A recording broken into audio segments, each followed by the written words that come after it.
Are you right to be operated? Yeah, absolutely. Yeah. Right. Tom and I have been researching the gamification of far-right politics for a few years now as part of the Gaming Democracy project. We call it a project, it's me and Tom talking. And as Bianca said, we're now writing this book. And so this paper is based on one of our chapters concerning the politics of the QAnon conspiracy theory and the gamification of extremist narratives. And just a content warning, the presentation does contain racist imagery and homophobic language. So these are the questions we'll be exploring today. What political realities are being rehearsed by extremist communities through their immersion in collaborative or participatory modes of storytelling? And can framing QAnon as a participatory performance lead to a better understanding of how right-wing conspiracy theories are practiced as performances of belief? We'll unpack those as we go along. But first, we thought we'd give some background to the digital far right. So just thinking about where we are, and as a culture, as a democracy, and I'm thinking of our working group last year where we were looking at post-capitalism. We're now at a point where productivity no longer satisfies the idea of self-actualisation. Maybe it never really did. But the sense that we won't be, the more we make won't necessarily make us feel more satisfied or happy. And the combination of pervasive economic precarity, climate breakdown, and political polarisation across the democratic world has produced what we're calling a crisis of belief that capitalist liberal societies can provide secure futures for generations who have been raised on the internet. And so far-right conspiracy theories have thrived in this environment through this metamodern malaise. And this is I will let Tom describe metamodernism. Literally written the book on it. But it's a return to what the far right are drawing on is this desire to return to modernist and even traditionalist meta-narratives in the face of an ever complicated global existence.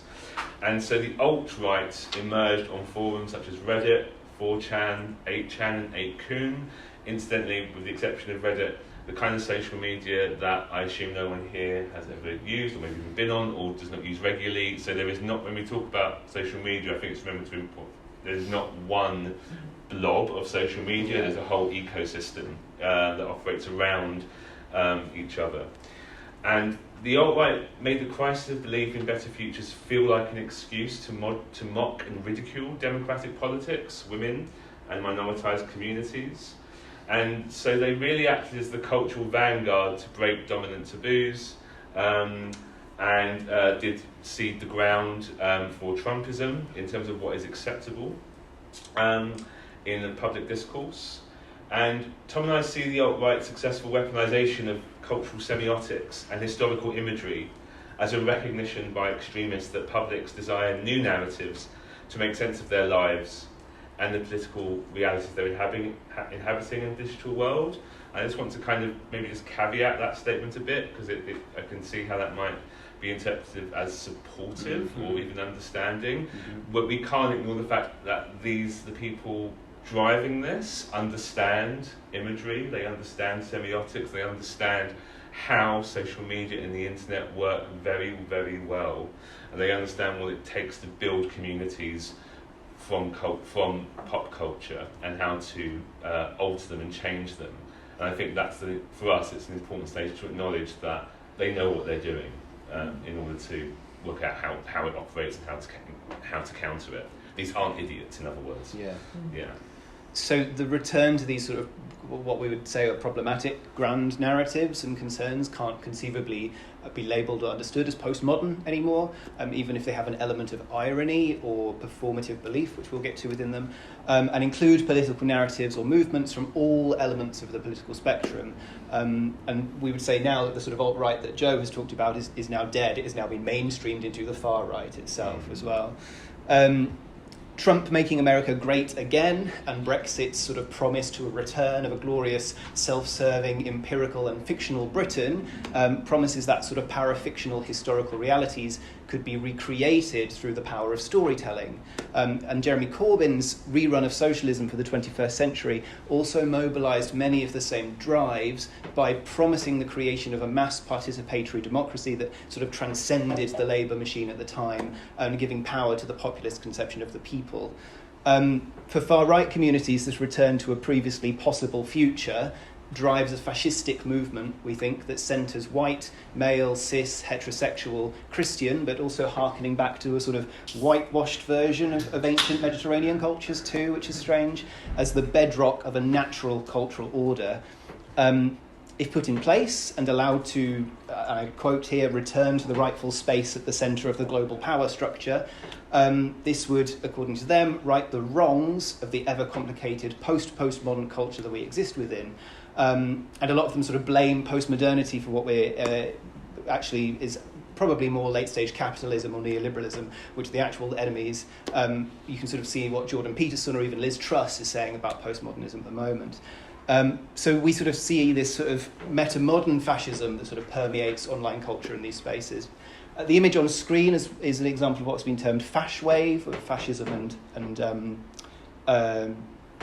I've lost the thing. But that kind of fash wave thing, a combination of contemporary fascist imagery and ideologies with a vaporwave aesthetic, which exists within a sort of digital subculture inherently connected to metamodern aesthetics. It's a reapplication of 80s synthwave aesthetics to sort of underpin and drive these fascistic tendencies. You can see the specific ideologies of the far right within this, with a sort of return to a specific form of white heteronormative nationalism, and there's inherent connections here to the tradwife movement with the lovely picture of the Alps and that kind of stuff, and inceldom, involuntary celibacy, with the romance at the end as well. And Fashwave sort of builds upon those previous alt-right aesthetics of inherently meme aesthetics within digital subcultures. Common themes in these communities are, and all of this I think is included, you can see in the Fash Wave here. So number one, all reality is scripted by globalist elites, and for globalists you can be Jewish. The Great Experiment, immigration replacing the native white population in Europe and North America. The deep state exists, number one, and it's also a layer of government that controls the world, using sock puppet leaders and misleading the public with false flag events. And that there is a war against men, and feminism has infantilized men, which has led to declining birth rates. And this has produced a type of extremism that the extremism expert Julia Ebner calls identity fusion. So the identity of individuals becomes indissociable from their group identity. And sharing and commenting on content such as this, or any sort of news media, or appropriated or reappropriated and adapted media, develops a narrative of oppression. It's fragmented, but it's those themes that allow people to see the connections between them. They're all building the same story, building the same narrative. And the content acts as the raw material for a script of the present that needs to be rewritten by always participating in extremist online communities, and that's where the gamification comes in. The game is to make a better story. And prolonged exposure to the content make audiences literate with alt-right terminology. And the far-right see identity politics of the left as symptomatic of a degenerate culture. And I thought when I was putting this together, I'd recently read Adam Alston's book, Staging Decadence, and I think his definition of decadence in performance pinpoints the emancipatory power of transgression for progressive ends. But decadence, it's not a inherently progressive idea, and I think that's evidenced from this image. This is Milo Yiannopoulos, who was one of the lead sort of culture warriors of the alt-right. He was the technology editor of Breitbart. His there was to be racist, to be sexist, and to make people very angry, and he was successful as that. And this is his, and forgive the language, but this is the name, the Dangerous Faggot Tour. And he would go around American university campuses, whip crowds up, and here he is dressed in a burqa as a Halloween costume. And that is just an ultimate form of transgression, and of a kind of decadence, but also as a way of paradoxically or ironically saving Western society from a degenerate, woke, progressive culture. So we're drawing on two different research areas to investigate these questions, and this is what sort of brings us together as researchers from sort of slightly different pathways that cross over here. So I'm concerned with theatre that has moved on from postmodernism and now reflects or engages with metamodernism, which is a sort of cultural structure of feeling experienced in performance as an oscillating tension between the postmodern aesthetics of irony, detachment and deconstruction, with a yearning for and a performance of things like authenticity, engagement and reconstruction. A key attribute of metamodern theatre is enabling the felt experience of artists and audiences in the performance to act as that primary determinant of meaning within a dramaturgy. So this interest in the performative authentic also taps into millennial cultural concerns as well, being compelled to believe in the political narratives of limitless economic growth and free market fundamentalism, and the desire for a feeling of belonging within a hyper-connected yet fundamentally polarised world. There is a desire for individual and social betterment, basically, through a search for the real thing, a sort of truth in the uncertainty of post-modernity and the perma-crisis and post-truth society. And an element of how theatre has sort of shifted, I see, to embrace a metamodern paradigm is work that is post-immersive, which is where Joe comes in. So post-immersive is a term that I and the directors of ZU UK and TAG, Theatre Arts Games in Concordia in Canada, came up with just to try and mark a particular difference between immersive, so of like a wholly fictional universe you can enter into but have no actual agency within, and participatory and interactive work. And so post-immersive for us, it's a repudiation of large-scale consumerist model of immersion, and as Adam Alston and many others have written about so well, that it can replicate neoliberal forms of consumption. I always think about it as like the kind of choice you get, like a packet of crisps or a can of Coke, or you can go through door A or door B. You can't say, "Can I please fly?" Those are your choices. Or even maybe you can't even choose to not do anything. That's not a choice either.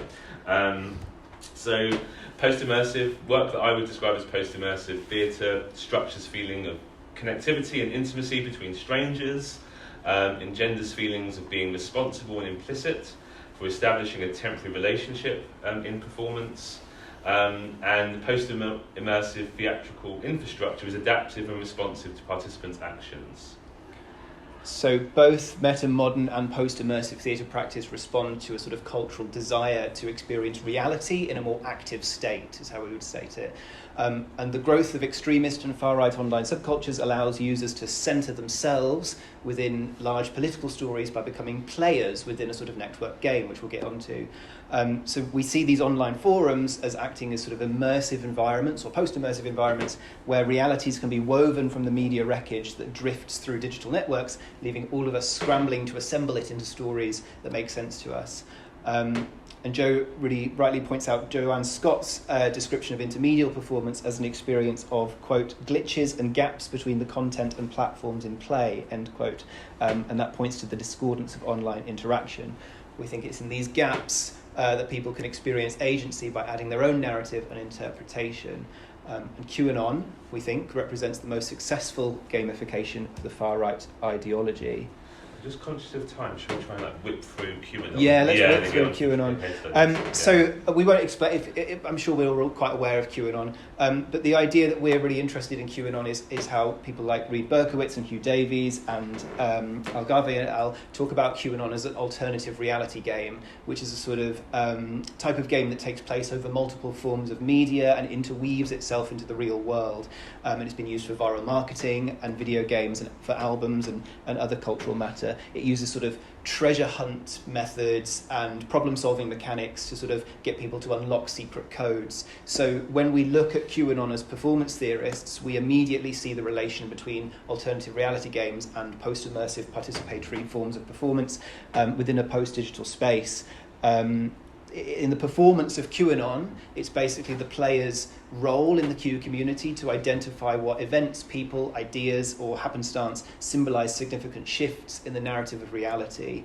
And the allure of this gamification is the participatory interplay between individuals and events of historical significance. So everyone can be a player in the game if they understand the rules of the game. And the great thing about QAnon is that the rules can be completely made up in that sense as well. Experts in online extremism in academia and government are becoming more vocal about the limits of traditional sociology and political science to understand how art and culture fuel the feelings that lead to political radicalization. So we see performance as a vitally important model to see how phenomena like Q operate. And framing QAnon as a participatory performance allows us to identify what political realities playing as an anon is geared towards creating. So participatory performance in the post-digital space, it could have equals sort of rehearsals for their upcoming revolution. Great awakening. Yes. Yeah. We're kind of going into with the book. We're thinking about how to use case studies and thinking rather than use them as sort of illustrative of the politics, using them as a methodological lens to understand these politics better. Yeah. So this is our sort of first attempt at it. I really want Tom to talk about the next one, so I'm just going to quickly talk about Russian Troll Farm. This is not a performance I've seen, and it's not published. So this is just based on reviews and the odd essay, but it was created during lockdown, and it was seen as like a real leader in internet theatre, as distinct from recordings or live broadcasts of a stage or a rehearsed reading. So it's a bricolage of politics, conspiracies, fantasies, histories, all actors playing participants in a conspiratorial game. We see the trolls script conversations with themselves in order to spread disinformation, and it's described by Barbara Fuchs as a site-specific play for the internet. And you just see realities being created from text in real time in order for users to immerse themselves in them. And I would just say that there's, in terms of Russian Troll Farm and internet theatre generally, the visual convergence of corporeality and virtuality models the convergence between reality and fiction in the digital space. Lockdown felt incredibly unreal and the most real thing I've gone through. Yeah. It's very hard to articulate. So from this we can sort of discern that participating in the conspiracy or any kind of online conspiracy constitutes a performance of belief in a narrative of liberal tyranny, and more fundamentally that being a player in a gamified political narrative will produce the desired reality offline, which we definitely saw during the January 6th insurrection. So, Tom. Yeah. So another of the case studies we're looking at is Rabbit Hole by Feral Bird, which is a show that was created in 2021. It was supported by New Diorama Theatre, The Cockpit and Applecart Arts in East London.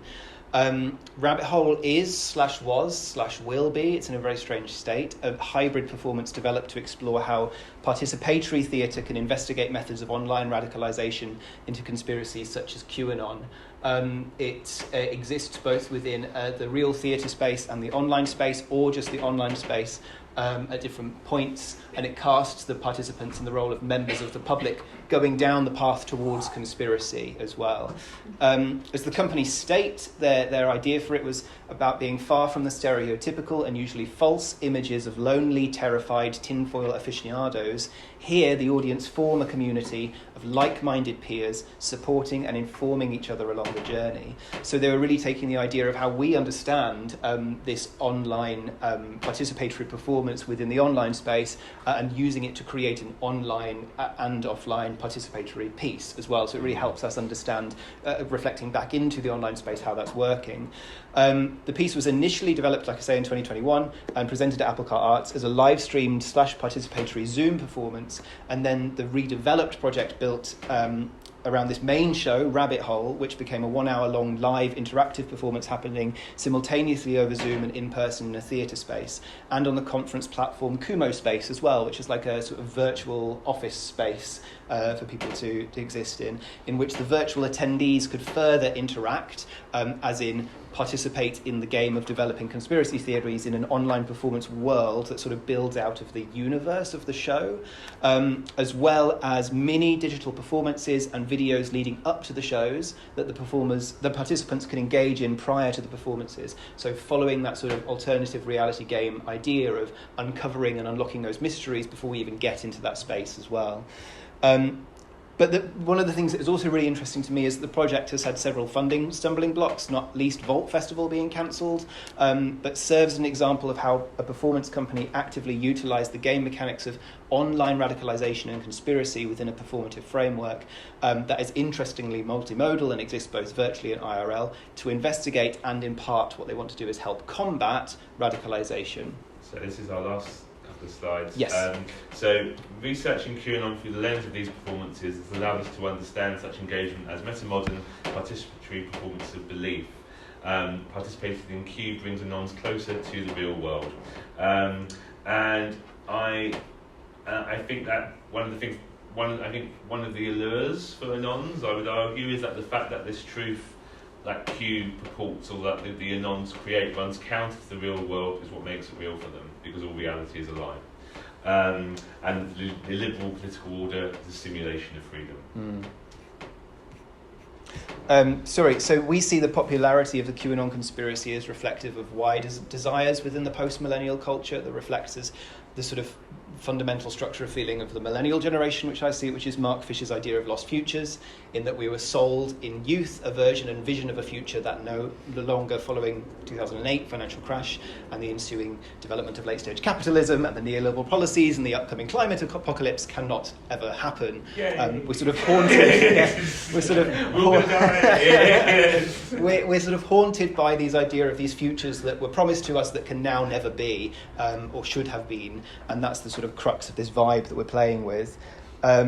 This future's unknowability and the anxiety of this crisis makes the possibility of participating in the creation of a shared narrative within digital spaces attractive for generations of people for whom the internet is a place of infinite possibility. And we work from Linda Ceriello's understanding of a metamodern self-reflexivity as life as movie, wherein people's identities, and to quote Demba, are constructed quite self-consciously through a narrative lens in the current time. So the power of participatory storytelling in QAnon is that each individual participant is free to choose their own truth, paradoxically by becoming part of a collective identity. The idea of performance as belief, therefore, we refer to the performance of meta-narratives within a metamodern paradigm as if they were true, even though we understand them to be not true, as a sort of ironic sincerity or sincere irony, and the participatory performance of conspiracy theories such as QAnon within the blurring of the online and offline space.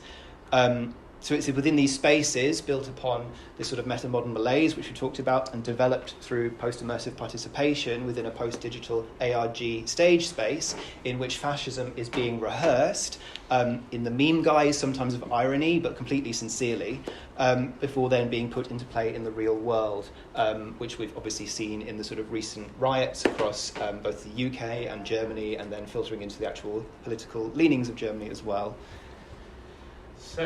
And we will end it on that incredibly depressing note. Yes. I've also just very quickly, I forgot I put this at the end, but I've also got, if we're interested in metamodernism, this book is available to order over the way, because it's coming out in October. But on the 19th of November, I've got a hybrid symposium that we're organising at UEL, which is free to attend, and you can just log in on Teams and stuff, and it's the idea that we're bringing together anybody who's interested in postmodern theatre to understand what that could be and might be going forward as well. So please do share that if you can as well. Thanks everyone. Thank you. Thank you. Yeah.